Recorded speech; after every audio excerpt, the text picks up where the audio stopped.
ತರಗತಿಯ ಕಾಂತಗಳೊಂದಿಗೆ ಪಾಠ. ಇದರಲ್ಲಿ ಮೊದಲಿಗೆ ನಾವು ಕಾಂತದ ವಿಧಗಳನ್ನು ತಿಳ್ಕೋಬೇಕು. ನೋಡ್ರಿ, ಇದು ದಂಡಕಾಂತ, ಇದು ಕುದುರೆ ಲಾಳಕಾಂತ, ಇದು ಸೂಜಿಕಾಂತ. ಹೀಗೆ ಅನೇಕ ವಿಧಗಳಿದ್ದಾವೆ. ಬೇರೆ ಬೇರೆ ಆಕಾರದಲ್ಲಿ ಸಹ ನಾವು ಅಯಸ್ಕಾಂತಗಳನ್ನು ನೋಡಬಹುದು. ಕಾಂತದ ಧ್ರುವಗಳಲ್ಲಿ ಹೆಚ್ಚು ಆಕರ್ಷಣ ಬಲ ಇರುತ್ತದೆ.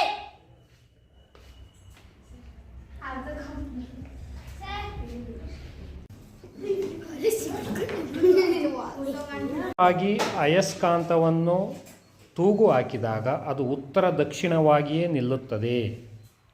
ನೋಡಿ, ಇದು ಸ್ವತಂತ್ರವಾಗಿ ತೂಗು ಹಾಕಿದ್ದೀವಿ, ಇದು ಉತ್ತರ ದಕ್ಷಿಣವಾಗಿಯೇ ನಿಂತಿದೆ. ಸಜಾತಿ ಧ್ರುವಗಳು ವಿಕರ್ಷಿಸುತ್ತವೆ. ಈಗ ಸಜಾತಿ ಧ್ರುವಗಳು ಆಕರ್ಷಿಸುತ್ತವೆ. ಅದೇ ವಿಜಾತಿ ಧ್ರುವಗಳು ನೀನು ತಿರುಗಿಸ್ಬೇಡ. ನೋಡ್ರಿ, ವಿಕರ್ಷಿಸುತ್ತವೆ.